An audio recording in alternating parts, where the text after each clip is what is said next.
room and every person that's watching and every person around the world does on a daily basis. People make decisions, thousands upon thousands of them, every single day, and they range from being insignificant and small to major life impacting decisions. The goal today is to dig a little bit deeper into decision making so that hopefully at the end of this you have a better understanding of how your decisions, both professional and personal, impact both your lives and the Air Force mission. So before we do our deep dive into decision making, I have a demonstration that I would like to do. I'm going to need one volunteer to come up as we get started. So do I have a volunteer in the room? Airman Causey, come on up. Okay, so this is what I need you to do. I need you to put your mask on, all right? I need you to stand right there, face me. I need you to stand at the position of attention, okay? So at the position of attention, you will not move, you will not make a sound, you will not breathe, blink, or do anything other than stand there. Copy? Yes, sir. Cool.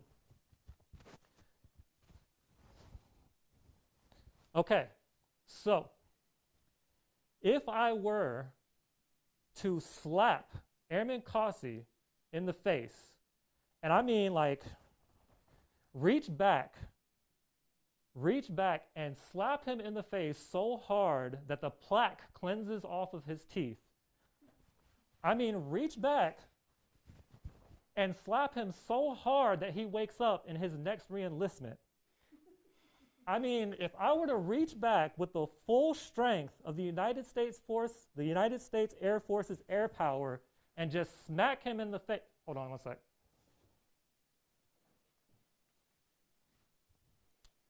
I'm going to check my notes. Do not slap the air. Okay, all right, I almost messed that up.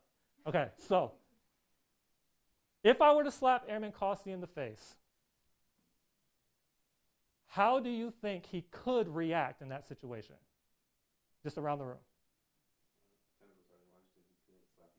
He could slap me back, right? He could get very angry. Anyone else? He could cry. That's an option, right? That's a way that he could respond. Anyone else? He could just faint. He could faint. That is an option. You can have a seat, Airman Causey. Thank you. So we talked about a little bit. He could hit me back. He could get very angry.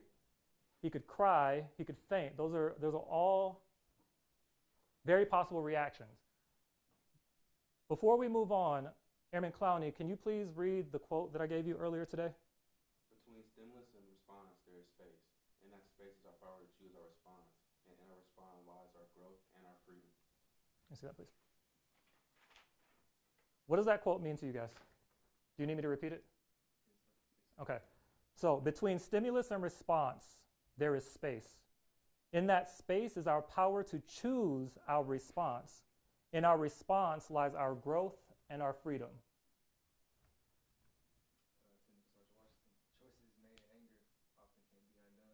Choices made in anger can't be undone most of the time. Okay. I like that. Anyone else?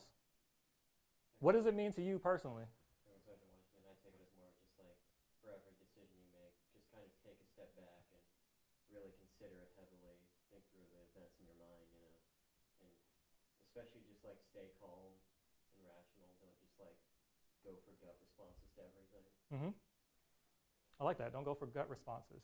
I'm sorry, Washington. The stimulus part kind of just shows me like there's like a lot of actions that could cause you to respond a certain way, and like just because a certain action happens to you doesn't mean that you have to respond a certain way. Like the way that we might have responded to certain stimulus before we joined the Air Force is not the same way that we're going to respond to it now.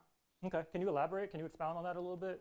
So if before, like you slapping Airman Causey would be the stimulus, like before then, before you joined the Air Force, he might have slapped you back, and you guys got into an altercation. But then now, since he's in the Air Force and he has like something bigger to think about, he could choose to be a bigger man and report to his chain of command and follow the like appropriate procedures. Okay. You guys agree with that? Yes, sir. All right. Cool. So what I take away from it, right, and it touches on all of the things that you guys touched on. What I take away from it, right, so there is stimulus, then there is whatever action is taken, and then that space, right? So how many people, just just a show of hands, how many people have heard someone tell them a story, and in that story, they are describing an action that they took, and whether it be negative or whatever the case is, and in their response to justify that action, they say, oh, it was just a natural reaction. It just happened. How many people have had people tell them stories with that involved, right? So what I take away from this quote, and what I'm hoping you get from this demonstration, is that even if I took my hand and I slapped Airman Causey across the face, the moment my hand leaves his face, there is a moment of decision making there. Even if the natural reaction is for him to take his fist and hit me in the face, that reaction is still a decision. Does that make sense? Yes, sir. Right? And that decision you can still be held accountable for, right? Ultimately, what we would like you to do in the Air Force is, if that, God forbid, that scenario ever happens, right, is keep your bearing and then run it up the appropriate chain of command, call security forces, and then, I get dealt with, and then you don't have anything to worry about, right?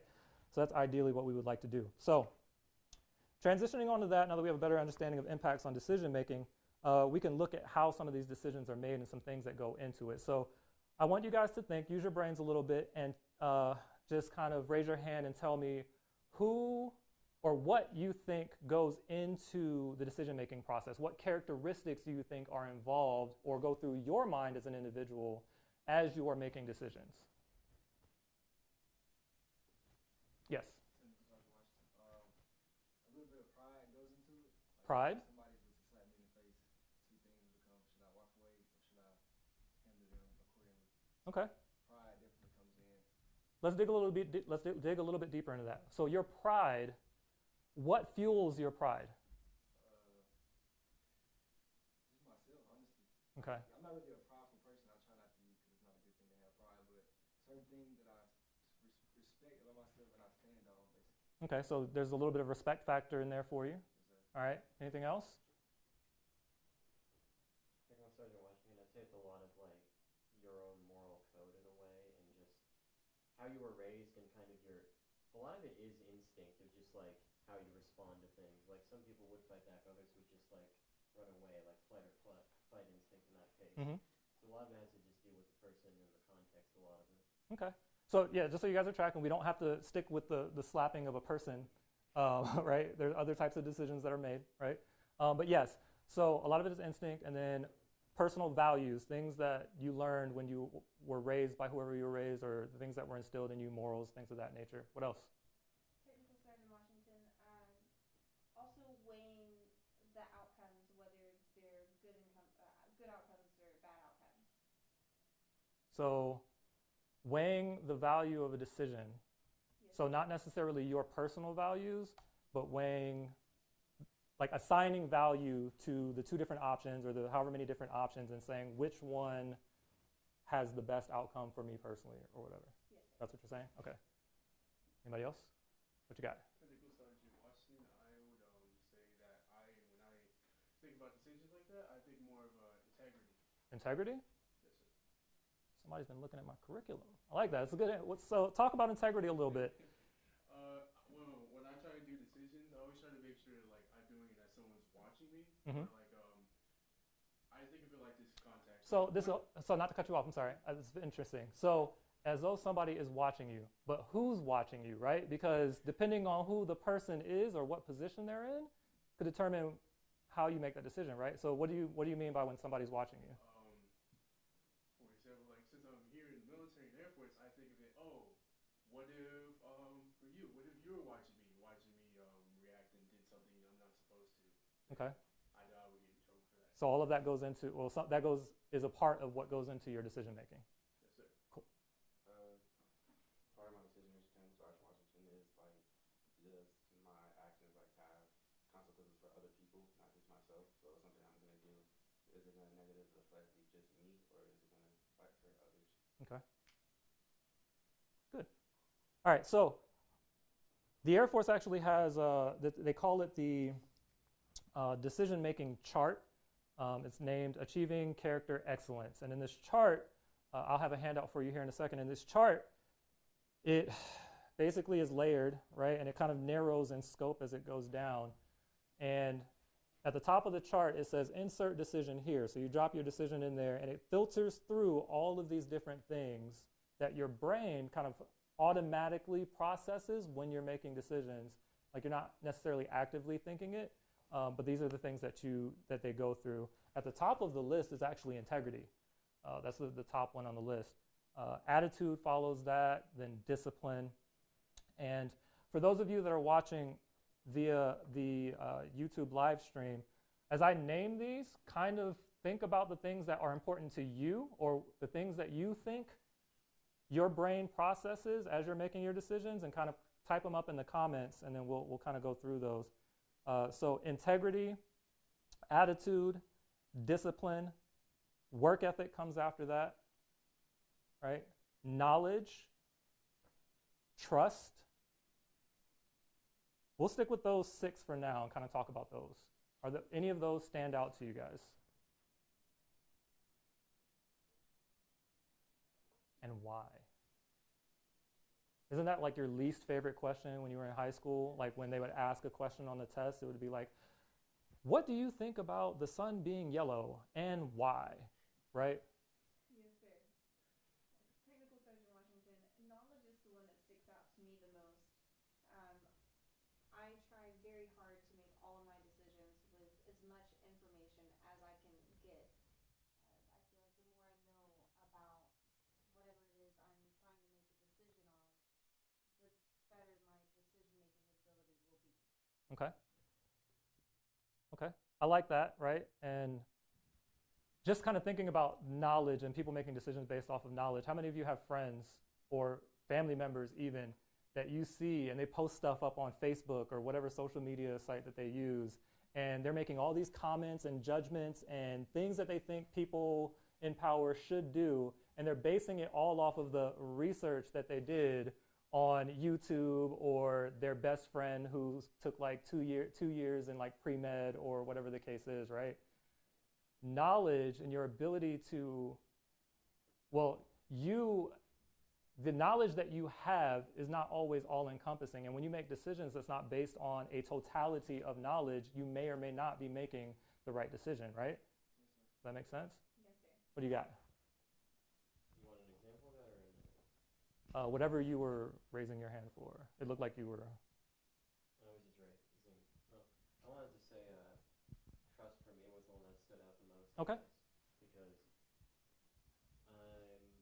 I guess if it's like trust, I took it as kind of referring to not only trusting like other people and their like how they would respond and stuff, but also just trusting yourself and your own decision making, which is something I think I struggle with. Just I can get paranoid about if what I'm doing is, I guess, the right thing both morally and the action itself. You know, if I'm doing something correctly or whatnot. So I kind of always but I try to trust myself and stick to it and stuff. That's why I don't know, I guess when I make a decision, I always try to make sure I get clarification of the exact step-by-step procedures and stuff like that, just so I can always redirect it back, just like this is how they told me or something. Right. Okay. So trust in yourself. What about trust in whatever you're making a decision on? Like, let's say you have the decision to drive to work in your own personal vehicle, or to take the bus or a cab or an Uber, right? If you're making that decision, do you trust your car to be able to make it to work? Like, is there something functionally wrong with your car and you're saying, I don't trust it and that's why I can't get to work? Does that make sense?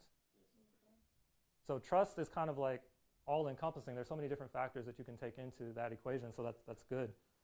Anybody else have one that stood out to them from that tier? We're going to keep pressing, so if nothing stands out there, I'm going to find one that stands out to you. Good? All right. So the next tier talks about appearance. It talks about humility. It talks about loyalty. I thought that would get a reaction from you, Airman Kazi. And it also talks about respect. So we're kind of narrowing our focus down from that first tier into this more tighter, narrow section of things that your brain kind of automatically factors into when you're making decisions. So did any of those four stand out to anyone in the room or anyone that's watching? TSgt Washington, the loyalty one stood out to me. Speak up a little bit. The loyalty one stood out to me definitely because like somebody loyal to you, they'll or if you're loyal to anyone, they'll go to any end to make sure that you're okay. Like they have your back. Okay. Everything else fine. Yeah. That's why loyalty is something that I'm strong about. Okay. Have you ever had to make a decision where you had to make a decision that was going to challenge your loyalty to an individual or to a cause or something like that? Yes. Yes, sir. Can you expound on it a little bit? So I was at a party and this girl came up to me and was trying to like, deal with me, but I had a girlfriend. But the girl was really, really attractive. So it took a lot of willpower to say no. So. Okay. I'm gonna leave that one alone. We can have a mentorship session on that one later on. We can talk about that. All right. Anybody else have one that stood out from that group? TSgt Washington, I think humility. Humility. Okay. Because I feel as if I feel it's good enough to have pride, but without that balance of humility, you won't be able to like grow as a person. Mm-hmm. Because you gotta know you're wrong. You also gotta know when to like sometimes just accept things for what they are and just take a step back and just relearn. Yeah. I like that. Y'all agree with that? Yes, sir. Good. Can I talk about loyalty, but in different aspects? Sure. Loyalty kind of stood out to me because, like, although loyalty is important and like people cherish it or whatnot, loyalty can kind of sometimes make you make decisions that aren't really the best just because you're trying to be loyal to that person. Okay. So like loyalty is important because you gotta know like although loyalty is like important to have, like when you have to like put it to the side because it's not always the best for you.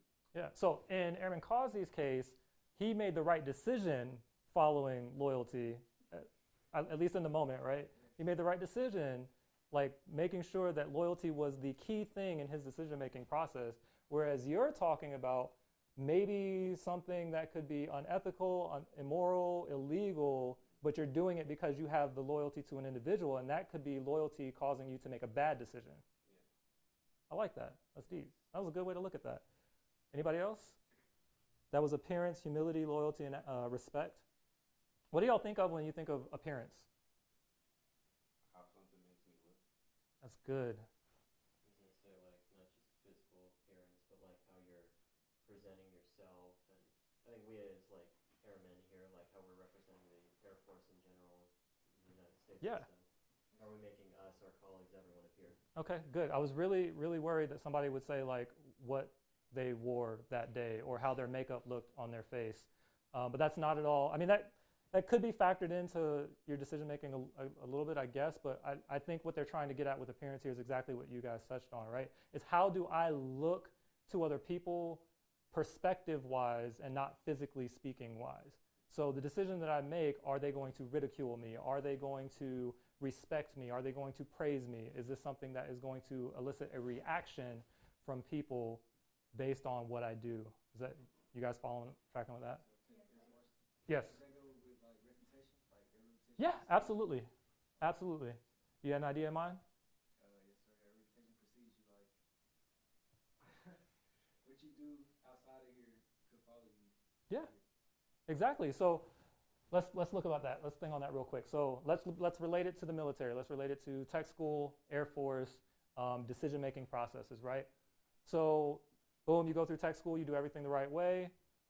You join the Airman Leader Program, you get letters of appreciation, all those things, and that's kind of stuff that you can take with you to your first duty station. They're expecting to get this stellar airman, right?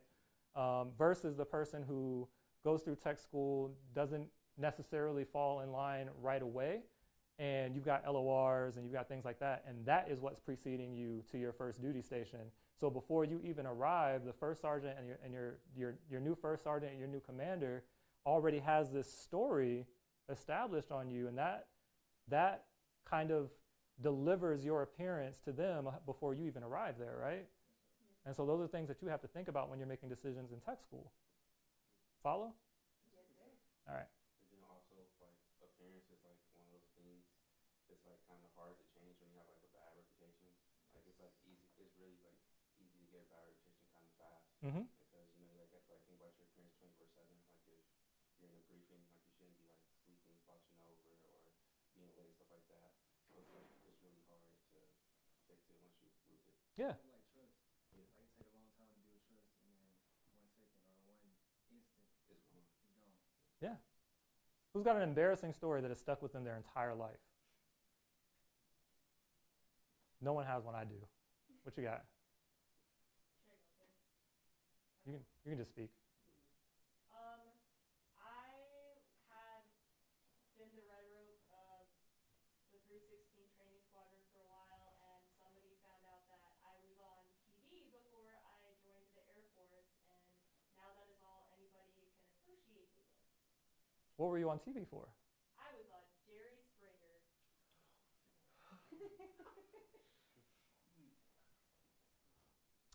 Okay. Note to Google that later.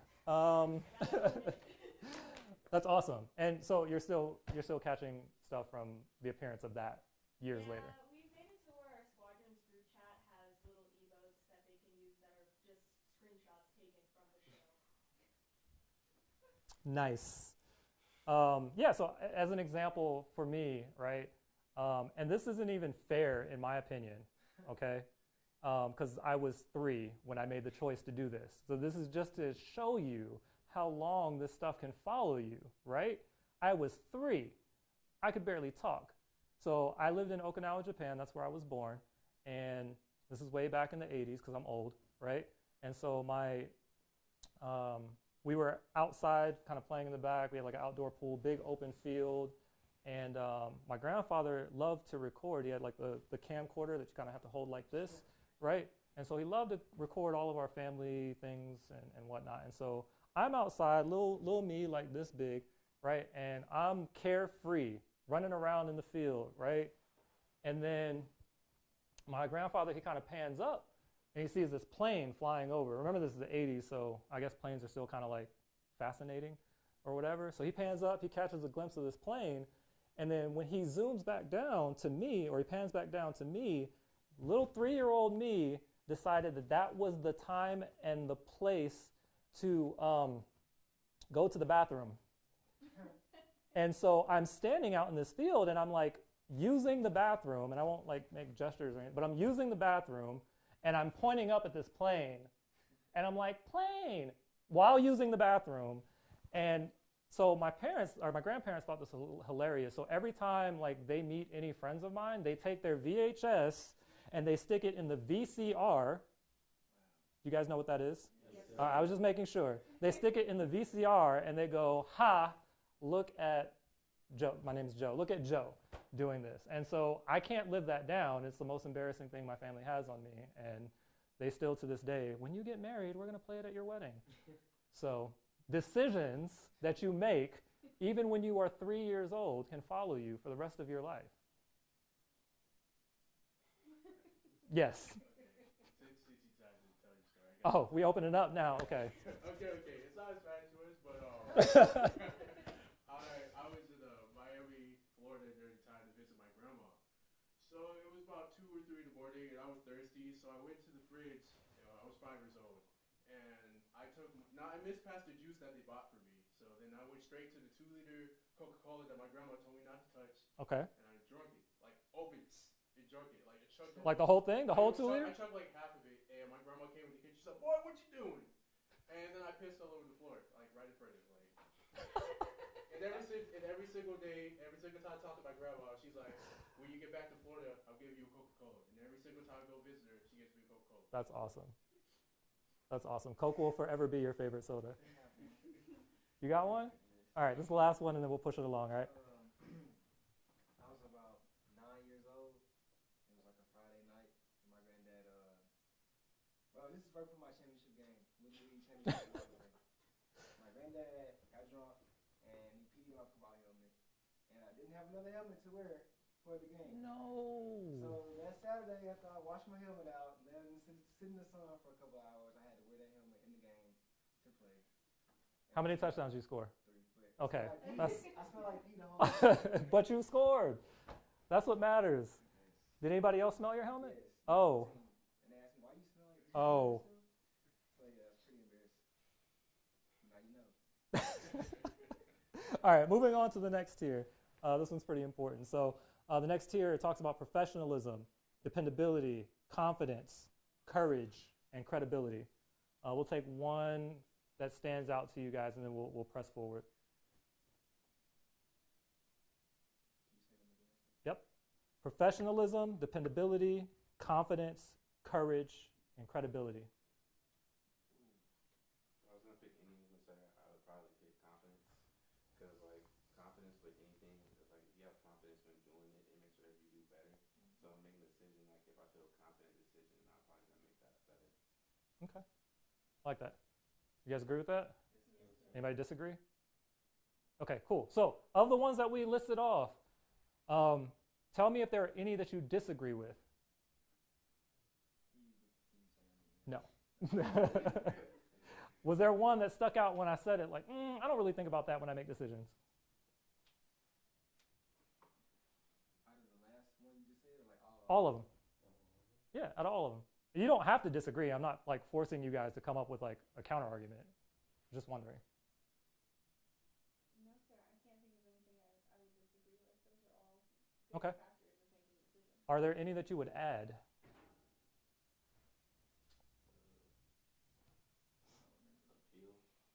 Appeal? Yeah, because like we're all human, so like the simple fact of if I just want to do it or not, like if I feel like Okay. Motivation, I think, yeah, that would fall under motivation. That's not on here, I don't think. No, that's not on here. But yeah, so motivation would be one. How motivated am I to do this? Kind of ties into work ethic a little bit too. But if it's not work, then yeah, just plain out motivation. Okay. Anyone else? If I look at you, I'm not looking at you because I expect you to give me an answer. I'm just genuinely looking to read your face to see if you have anything.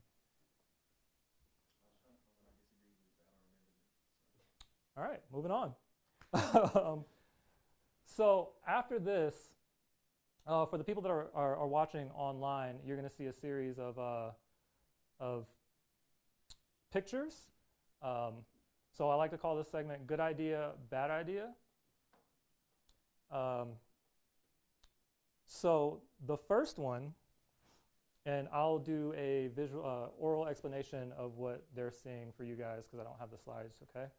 So the first one, good idea, bad idea. This is all about decision making, right? So think about all the things that we just talked about. The first one is pineapple on pizza. horrible idea. Horrible idea. Fantastic idea. Fantastic idea. Huh? Great idea? He's a chef. Who's a chef? He's a chef. You're a chef? Yes, sir. You're an actual chef. Yes, sir. Got a degree. You got a degree in chefing. Yes, sir. Okay. All right. What's the degree called? Is it Oh, it's like an associate's degree in applied science and culinary arts, I think. culinary arts? So you are a culinary artiste. What's the best meal that you make? Ooh, I'd probably say a beef Wellington. Okay. I saw that on MasterChef one time. It's not easy to make. Gordon Ramsay makes it look so easy. Oh, Okay. yeah. All right. So according to the chef, and speaking, Gordon Ramsay says that pineapple doesn't go on pizza. We'll see. Everyone has their own opinion. All right. So pineapple on pizza? Good idea, bad idea? Bad idea, sir. It's fine. So we've got the neutral, we've got the horrible ideas, and we've got the why wouldn't you put pineapple on pizza? Wait, tag one second. You're asking for our personal? Yes. Yeah, I'd say it's good. Okay. All right. So no more neutral. It's like tied. No, it's. That was majority. Oh yeah, that is majority. We got some people in the corner over there.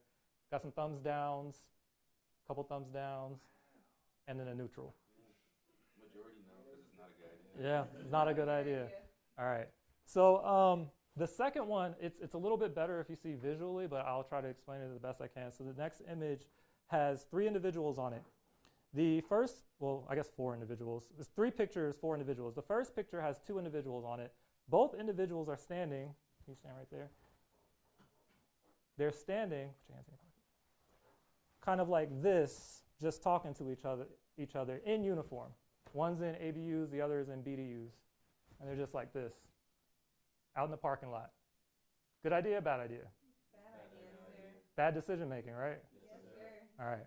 You can take your hands out of your pockets. I don't want to get yelled at by anybody that's watching. You have to.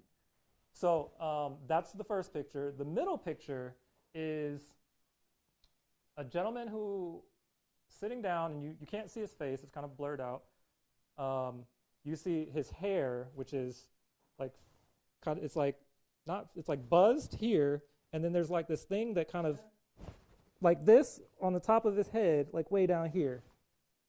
Good idea, bad idea? Comb over is never a good idea, sir. That's actual appearance, like, right? Actual physical appearance, right? And then the third picture is a gentleman who is in full service dress. He has master sergeant sleeves on both arms, right?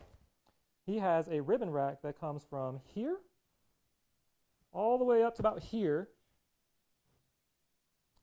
Just so it doesn't look right.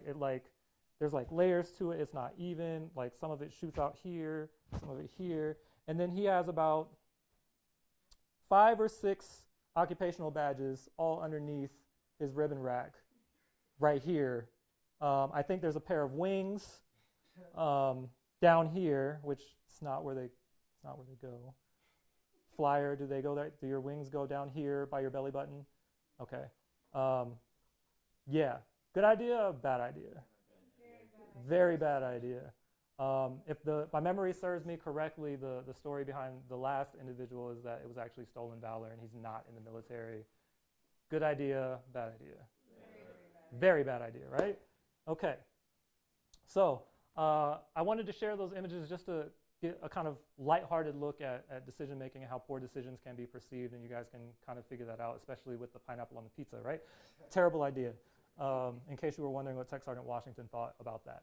So what we're going to do is we're going to move forward and kind of try to associate this with a little bit of Air Force relativity and a little historical aspect. So I passed out a couple sheets of paper to all of you, and so what I need now is for volunteers. We're going to be starting with page 3, which I don't have apparently. Page 3, no, you're good, keep it. This is a story about Chief Master Sergeant Richard L. Etchberger. And for those of you looking at home, there should be a slide with some questions on it. What we're going to do is we're going to read this article. It's about 6 paragraphs long. We're going to read this article to kind of like show you the story behind Chief Master Sergeant Etchberger, and then we'll discuss some of the decision making that went along or that was involved in his story. So if I can get someone in the room to go ahead and start with paragraph 1. Aaron Krikorian. Make sure you guys are reading loud. There are people watching. They need to be able to hear you. During the Vietnam War, Air Force Chief Master Sergeant Richard Etchberger, a 35-year-old combat support veteran with the 1043rd Radar Evaluation Squadron, was part of a covert CIA and Air Force team sent to a small radar station on top of a remote mountain in Laos. The site, called Lima Site 85, was dedicated to directing U.S. air support in North Vietnam during the early years of the war. The mission wasn't easy to join. Etchberger and the other airmen involved needed to be released from the Air Force and hired by Lockheed to avoid giving the perception that Laos was involved with the U.S. government in the war. The program became known as Heavy Green. When the mission was over, the airmen would be welcomed back into the Air Force. From a mountainous jungle perch only 12 miles from North Vietnam, 40 airmen controlled hundreds of airstrikes into enemy territory during the 1968 Rolling Thunder campaign. The North Vietnamese knew the value of the site, so they made many attempts to take it out. None were successful until March 10, 1968, when they began to attack the site with heavy artillery. By nightfall, Etchenberger and his off-duty team realized their sleeping quarters were vulnerable to the shelling, so they hid with their guns and their survival radios on a ledge partially protected by a rocky overhang for the rest of the night. Early the next morning, enemy commandos scaled the cliff the compound was on. killing 11 of the 19 Americans working at the site. While Edgeberger's team was initially spared, it didn't take long for the enemy to find them and start attacking, killing 2 airmen and seriously injuring 2 others.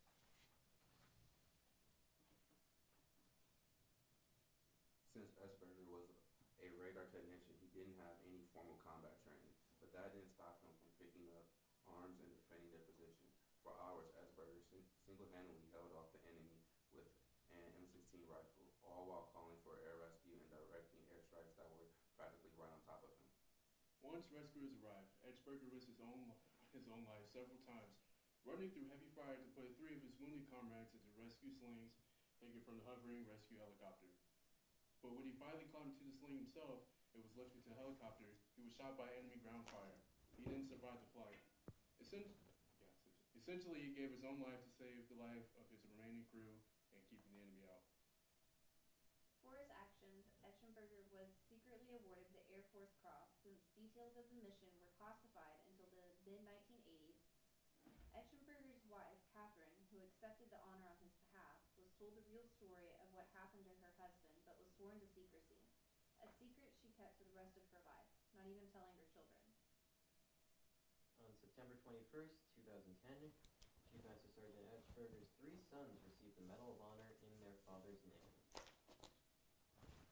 Okay, so who has heard the story of Chief Master Sergeant Etchberger prior to this? No one? What do you guys think? Sergeant Washington was extremely brave. Brave? Okay. Is that the general consensus around the room? Technical Sergeant Washington, it really sums up the Air Force core values. Okay. Service before self, excellence, and Yeah, so absolutely. All of the core values rolled up into one story right there, right? It's a huge reason why he was awarded the Medal of Honor posthumously. So anybody else have any initial reactions to the story that they just heard?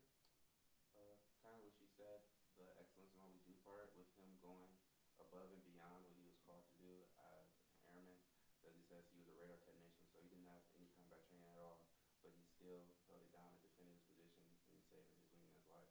Absolutely, absolutely. So if we can go back in the live stream to the slide with the chart with all of the different things that we think about while decision making.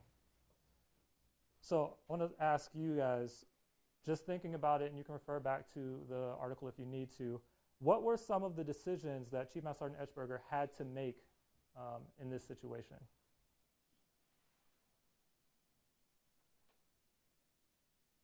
Technical Sergeant Washington, his first decision was to join the, what is it called, the deep green? Heavy green? Yeah, that had to be his first choice, was to break away from the Air Force to be hired by Lockheed to Yeah, well, go through with it all. yes. So he had to decide to sign up for the mission, right?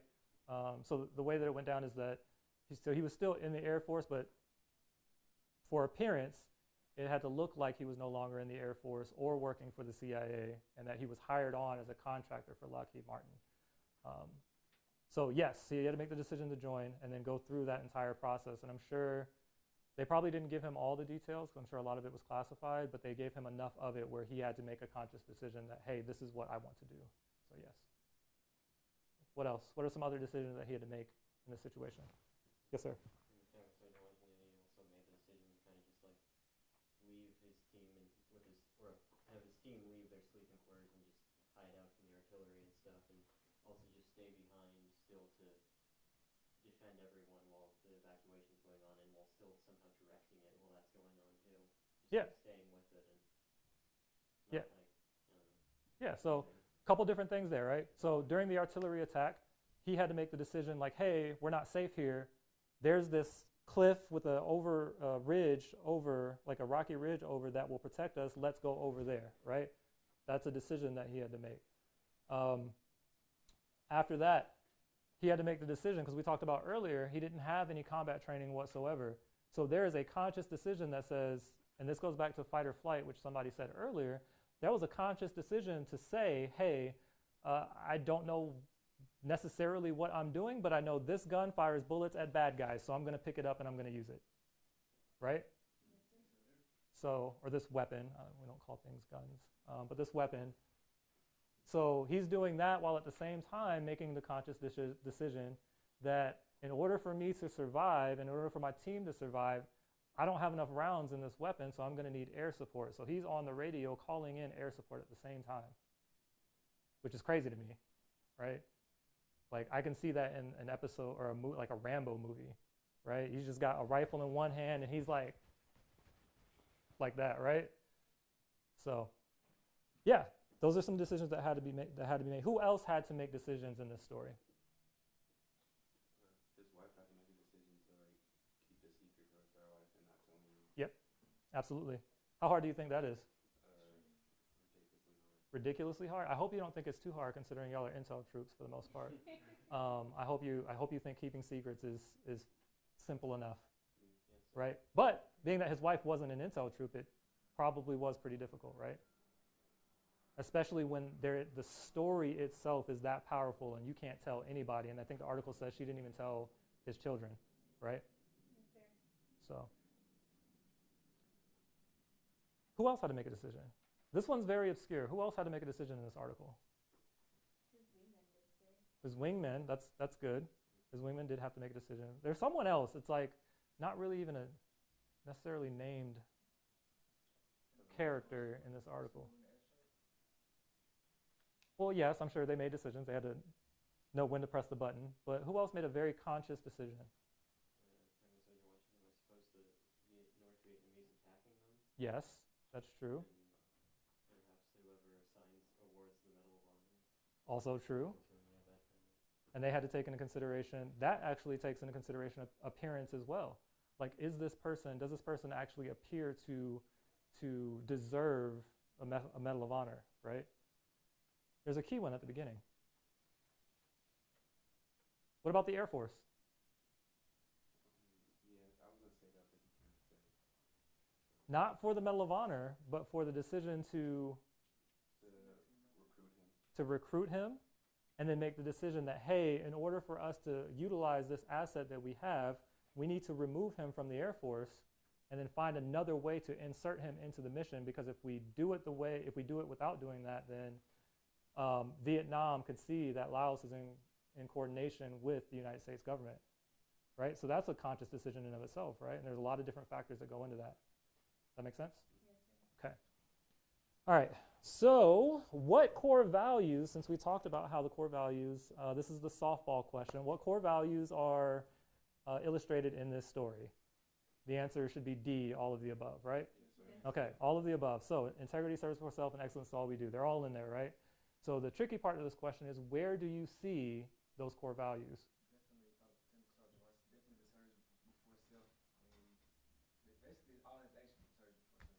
Yeah. And excellence in all we do, because he literally gave his life. Mm-hmm. That was from the sacrifice. Can you be specific? Anybody be specific? Help them out? One service for ourselves was even before the whole mission, just joining the Air Force, leaving your family behind. Yeah. For the greater Something you all can relate to, right? good. Yes, sir. All right. What else? Yes. I would say TSgt Washington, I would say the excellence in all we do is kind of just from the actions he took and being able to just like do all these things without really seemingly much training behind doing them. And also comes down to integrity too, just being able to, he did these things because, he needed to help his wingmen out, get them out of there, and, all that. Yeah, So, absolutely. kind of just doing So let me ask you a question. Do you guys know what goes into calling in an airstrike? Not at all, sir. Okay, so today is probably a lot easier with the technology that we have, but think about, what year was this? This was during the Vietnam War, so in the 60s? Yes, sir. Late 60s. Yeah. So think about the technology back then, right? Think about what he's using, first of all, to call in this airstrike.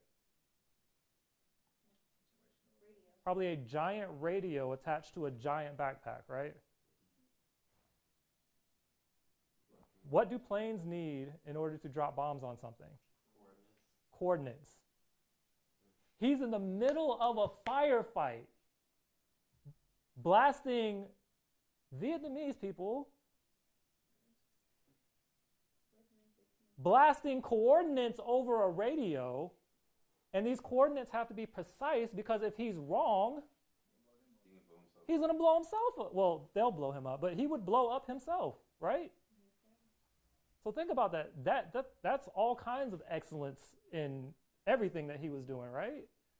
Like, I know people that can't walk and chew gum at the same time. And this dude, not this dude, I'm sorry, but Chief Master Sergeant Etchberger is literally being a hero in the purest sense of the word, right? Because not only is he firing back, not only is he coordinating airstrikes to drop bombs on people, but when the evac arrives, he starts loading up people onto the evac. There are so many layers to his decision making. Go back to the chart that we were using. Integrity, attitude, discipline, work ethic, knowledge. Tie these to the decisions that he was making. Trust.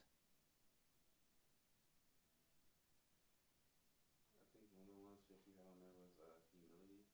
Humility. Yeah, because given his life, realizing that like there was a mission had to be done that was just bigger than himself, so not making himself seem so important. Like there was a mission had to get done. Yeah. Respect. How about this one? Loyalty. Loyalty to country. Loyalty to his wingmen. Right?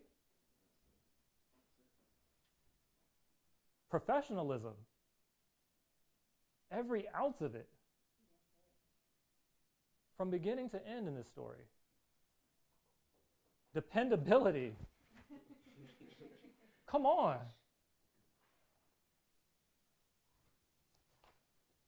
Confidence. He was nothing but confidence there. Losing all confidence. Confidence. Hey guys, you should drop the bomb over there. Are you sure? Yes, drop the bomb over there.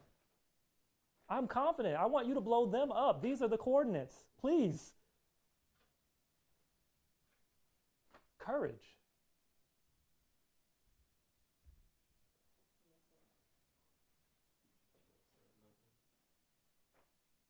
And then credibility.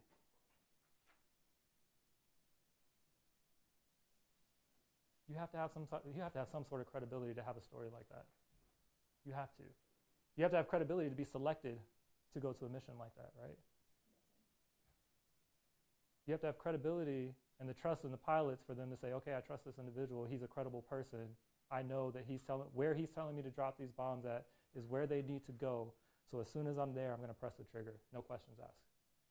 There needs to be credibility in that, right? A pilot cannot second guess you in those situations, right? All of those things tie back into what we've been talking about. The entire story of Chief Master Sergeant Etchberger ties back into how important it is for you to make sound decisions based on the traits that we've talked about today. Anybody disagree? Okay. So, I'm hoping that with that story and with the things that we've kind of laid out, that you guys have a better understanding of decision making and how it impacts both your personal lives and your military careers and the Air Force mission, the Air Force's mission. So that being said, I kind of want to talk about some of your decision making and relate it back to you, right? Relate it back to you so that you can think about some of these things and then share some of your stories as well. So the first question that I want to ask is,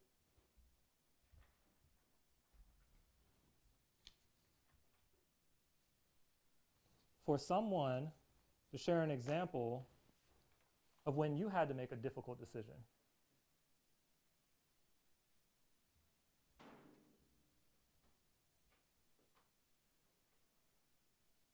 Yes, ma'am. TSgt You take- Washington. I had to make a difficult decision back in November whenever I was sent to basic.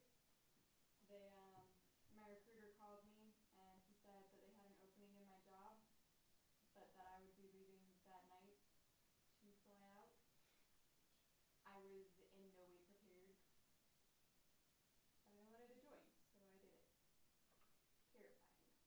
What's your job? Airborne ISR. Okay. And have you graduated yet, or I haven't started class. you haven't started class yet? But you got through BMT, so you made the decision. Obviously, you chose to go, right? So you threw some stuff in a bag and you hopped on a plane, and then you got to basic training and you graduated on time, I assume. Yes, sir. And now you're here, ready to start tech training. That one decision, literally that one decision put you here today. Yes, sir. Interesting. Anybody else? What you got? I would say more recently in my life was last year when I wanted to join the military. I was kind of bouncing between the Navy and Air Force a lot, and I ultimately decided here because it just fit me more, I guess. Okay, you made a really good decision. Really wise choice. Really wise. Okay. So what kind of went into your factors though? What were you weighing, and what were you looking for, and then what ultimately led you to choosing the Air Force? I know you said it kind of fit you better, but I mean, for the Navy was Coast Guard was my initial choice, but then I switched over to Navy because I went to a maritime college, so I have the domain knowledge of that. I'm familiar with okay. ships and things like that.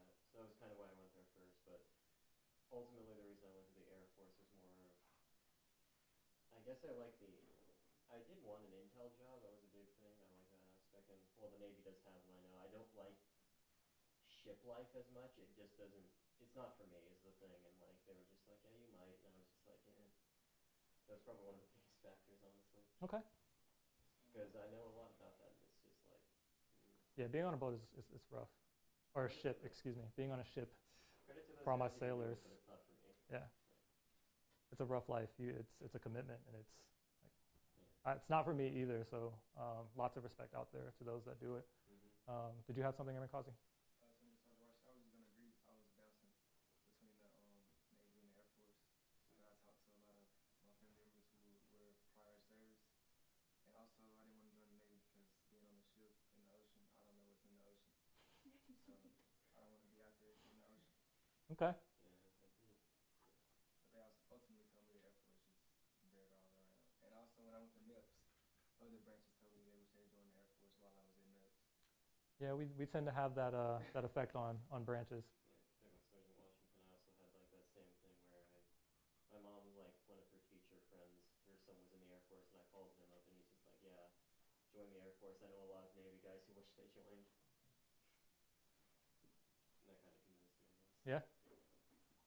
I would say it's a tough decision I had to make because actually, like right before I joined BMT, I had a choice between leaving my job because before I decided to come here, I was working at a British pub, and I could have had a chance to become a sous chef and then like an executive chef just like a couple years down the line. Mm-hmm. So it was a hard choice for me to say, hey, do I want to switch my life over to the Air Force like the rest of my family, Right. and try something new, or to just stay constant, just stay what I'm good at. Okay. That's a tough choice, right? Because you leave your comfort zone. That's what that's about. It's like, so you're weighing different things in that decision. So you're weighing your comfort zone. You're weighing the job that you've already had and that you were trained to do by going to college, right? And I'm assuming it's your passion, because most people that get into cooking, it's a passion. It's not just like I like to cook and eat. Like there's an artistry to it, right? That you learn and you perfect and you evolve over time. And you were just like, I'm gonna join the Air Force. Yeah, that's definitely a tough decision that you made there. Anybody else? Good. I think a solid discussion that we've had here today. You guys have been great. Very open, very vulnerable with a lot of the things that you've talked about, especially the urine helmet. That took a lot of courage, a lot of bravery. The decision-making process that you went through to share that, I'm sure was very thorough. A lot of different factors that went into that. Airman Mac will be at Crossroads, and he'll be whipping us all up some 5-course gourmet meals. We're going to turn that into a 4-star Michelin restaurant before Airman Mac leaves here. So if you're in the comments section, just leave your order. We'll get some casuals to do some grocery shopping for them, and we'll get to cooking over there in the crossroads.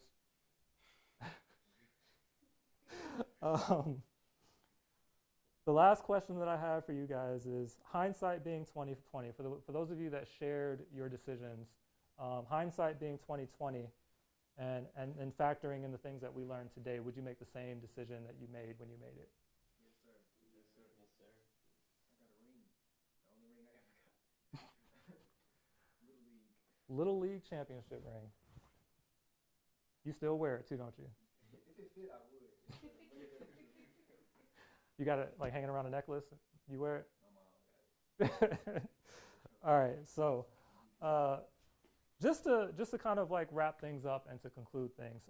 So going back to the beginning of the discussion, we talked about how decisions are based on several characteristics, right? You guys kind of listed the things that you thought should fall under it, and then we went under like Air Force curriculum. This is what the Air Force says that decisions are made based off of, and this is how you make wise decisions.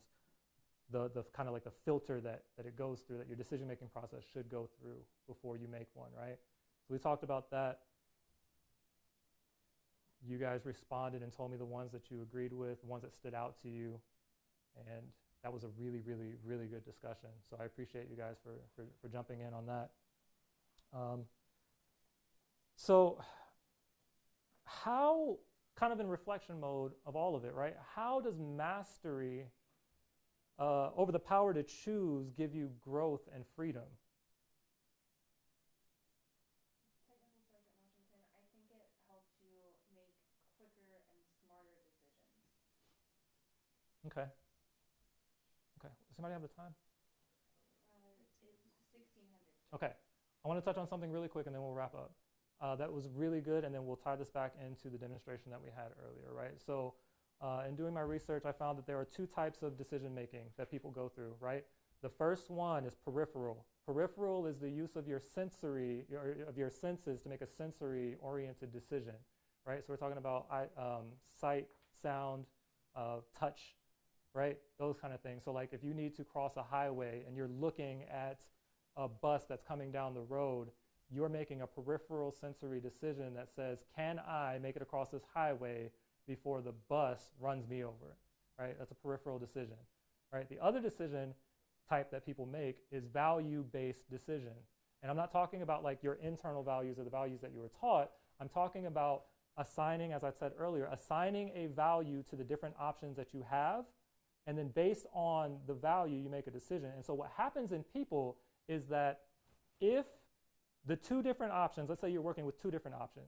If the two different options are so far apart in value, one is valued way up here, one's valued way down here, the decision-making process for that individual is like that.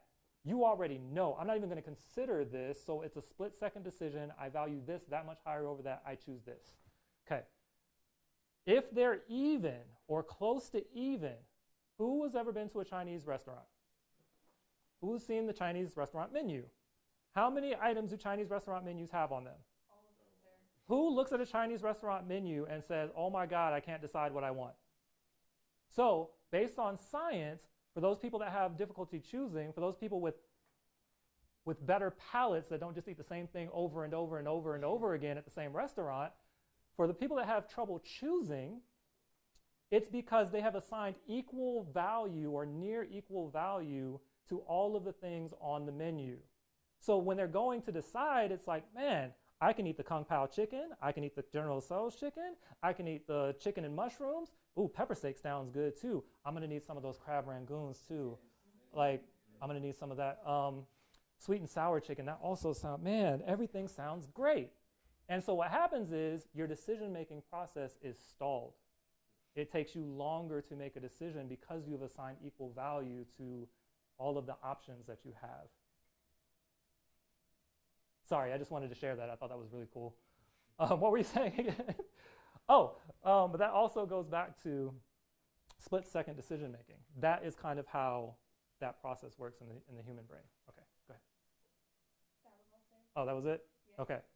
So we're talking about mastery over choosing, power and growth. Technical Sergeant Washington, I would say that having more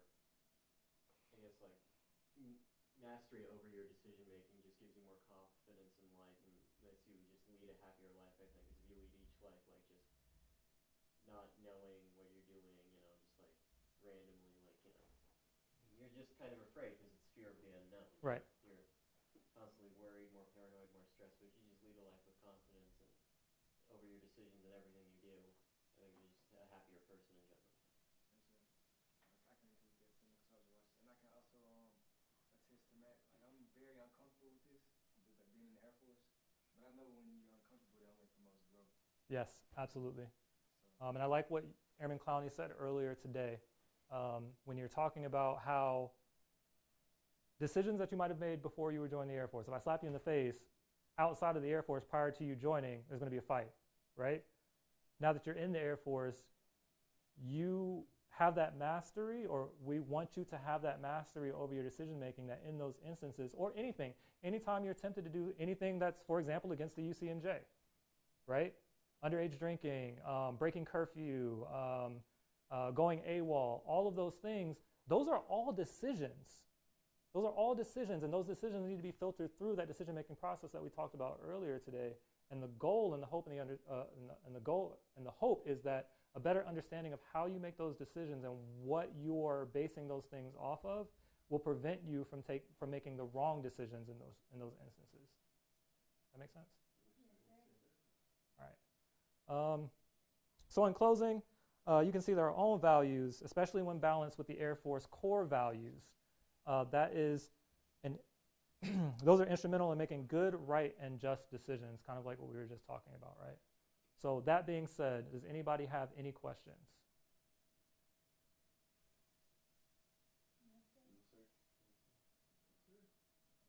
Awesome. Do we have any questions in the comments section?